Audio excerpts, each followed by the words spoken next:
নমস্কার বন্ধুরা, তোমাদের সকলকে নিবেদাস কিচেনে স্বাগত। তো আজকে তোমাদেরকে আমি একটা পটলের রেসিপি দেখাবো, যেটা একদম ভিন্ন স্বাদের পটলের রেসিপিটা তোমরা বাড়িতে করে অবশ্যই খেয়ে দেখো। তো এই পটলের রেসিপির জন্য আমার যেটা লাগছে সেটা হচ্ছে, এখানে লাগছে পেঁয়াজ বাটা, এখানে লাগছে রসুন বাটা, আর এখানে লাগছে বাদাম বাটা। মশলা বলতে বন্ধুরা এটাই। আর এখানে কিছু পটলকে আমি এভাবে কেটে নিয়ে দুই দিকটা চিড়ে নিয়েছি, কিছু কাঁচা লঙ্কা, লবণ হলুদ স্বাদ মতো, এটাই। তো প্রথমে তেলের মধ্যে আমি তেলটা গরম করতে দিয়েই দিয়েছি। এই তেলের মধ্যে আমি পটলগুলোকে ভালো করে ভেজে নেব।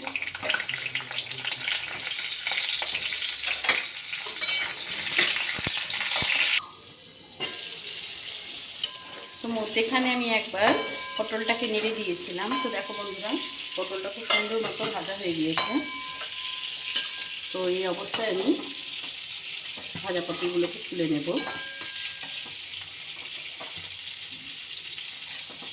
তো আমার পটলগুলো তোলা হয়ে গিয়েছে। তো এই এই কড়াইয়ের মধ্যে আমি এখন প্রথমে রসুন বাটা দিয়ে দেবো। সবার প্রথমে আমি এখানে রসুন বাটা দিয়ে দিলাম একটু জল মিশিয়ে। তো এই রসুন বাটাটাকে তেলের মধ্যেই দিতে হবে বন্ধুরা, তবে এর ফ্লেভারটা আসবে। তো যখনই এই রসুন বাটা থেকে হালকা গন্ধটা চলে যাবে, তখনই তার মধ্যে আমি দিয়ে দেবো পেঁয়াজ বাটাটা।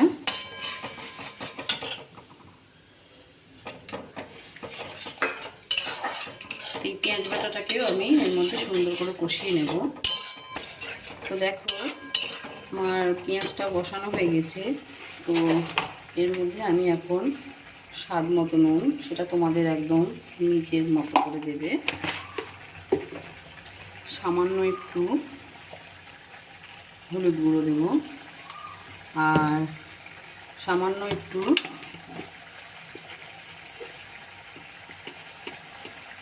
লঙ্কা গুঁড়ো দেব। পুরোটাই তোমাদের স্বাদ মতো, ঝাল যে যেরকম খাও সেই ওইটা থেকে আমি একটু মশলাটাকে কষিয়ে নেব সুন্দর করে। তো দেখো বন্ধুরা, মশলাটা সুন্দর মতো কষানো হয়ে গেছে আমার। তো এর মধ্যে আমি এখন দিয়ে দেব বাদাম বাটাটা। বাদাম বাটাটা যখন দেবে তখন অবশ্যই গ্যাসের ফ্লেমটাকে একটু আস্তে করে নিয়ে দেবে। আর এর মধ্যে সামান্য একটু জল মিশিয়ে দিলাম, যাতে তলের থেকে না লেগে যায়। আর এই অবস্থায় সমানে নাড়তে হবে আর কি বন্ধুরা, তলে লেগে যাওয়ার একটা ব্যাপার থাকে। তো এটা যাতে তলে না লাগে সেই জন্য অনবরত নাড়তে হবে। তো এই অবস্থায় আমি এখন এর মধ্যে সামান্য মিষ্টি দিয়ে দেবো। এইটাতে একটু মিষ্টি লাগে বন্ধুরা, কারণ এই যে পটলের রেসিপিটা আমি দেখাচ্ছি, তো এটা তোমরা সবাই লুচি, পরোটা, ফ্রায়েড রাইস, পোলাও সব কিছুর সাথেই যায় এটা আর কি। তো এটার ফ্লেভারটা একটু সামান্য যদি মিষ্টি না দাও তো মনে হয় ভালো লাগে না। তো তোমাদের মত, সেটা তোমরা যেভাবে কীভাবে খেতে চাও সেভাবে দেবে।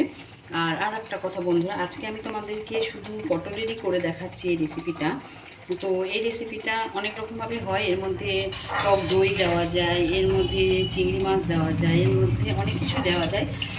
তো পটলের যে রেসিপিটা আজকে দেখাচ্ছি, তো এরকমভাবে করে খেয়ে দেখো, এটাও ভালো লাগে। আর এরপরের আর একটাও দেখাবো পটলের রেসিপি তোমাদেরকে আমি, তো সেটা একটু অন্যরকম। তো যাই হোক, তো এই অবস্থায় দেখো বন্ধুরা, ভালো করে এটা কষানো হয়ে গেছে। তো আমি পটলগুলো এর মধ্যে দিয়ে দিলাম। পটলগুলো এর মধ্যে যখন দিয়ে দিলাম, তার সাথে সাথে আমি কিছু চেরা কাঁচা লঙ্কাও এর মধ্যে দিয়ে দেবো। আর সুন্দর করে এই মশলাটাকে আমি এবার এটার সাথে কষতে দেবো, যাতে বন্ধুরা পটলটার ভেতরে মশলাটা ভীষণ ভালো মতো করে ঢুকে যায়। তো এই দেখো বন্ধুরা, তো গ্যাসটাকে একটু কমিয়ে দিয়ে আমি এই অবস্থায় 5 মিনিটের জন্য ঢেকে দিই। তো বন্ধুরা দেখো, খুব সুন্দর মতো করে কষানো হয়ে গিয়েছে। ঠিক আমি যেমন করে দেখাচ্ছি, তোমরা ঠিক সেই পর্যায়ে মশলাটাকে কষাবা। তো দেখো তখন এরকম গায়ে গায়ে লেগে যাবে মশলাটা, তখন ভাবতে হবে যে অবশ্যই মশলাটা কষানো হয়ে গিয়েছে। এই যে কড়াইয়ে লেগেও যাবে না, কড়াই থেকে ছেড়ে যাচ্ছে, পটলের গায়ে সুন্দর মতো মশলাটা মিশে গিয়েছে। তো এই অবস্থায় আমি পটলটাকে সেদ্ধ হতে দেবো। তো তার জন্য পরিমাণ মতো জল দেবো। বন্ধুরা এখানে একটু বেশি জল দিলে ক্ষতি নেই, পটল খুব তাড়াতাড়ি গলে যায় না। তো এটা একটু গ্রেভি হবে, তো সেই কারণেই আমি জলটা একটু বেশিই দেবো। ভয়ের কোনো কারণ নেই, কারণ এটা গলে যাবে না একদমই। পরিমাণ মতো জল দিয়ে যদি একটু বেশিও জল হয়ে যায় তার জন্য কোনো কিছু সমস্যা নেই বন্ধুরা। তো দেখো এইভাবে তোমরা জল দিয়ে 10 মিনিটের জন্য মিডিয়াম আছে এটাকে হতে দেব। দেখো বন্ধুরা জিনিসটা কত সুন্দর হয়েছে। তো যে যেরকম গ্রেভি রাখতে পছন্দ করো অবশ্যই তোমরা সেভাবেই রাখতে পারো। তো দেখো কত সুন্দর রঙটা এসছে, খেতেও খুব সুন্দর, খুব সুস্বাদু। এটা তোমরা লুচি, পরোটা, পোলাও, ফ্রায়েড রাইস, মুগের সাদা ভাত যা কিছুর সাথেই দিতে পারো। তো আমি এই অবস্থায় এটাকে বন্ধ করে দেবো গ্যাসের ফ্লেমটাকে।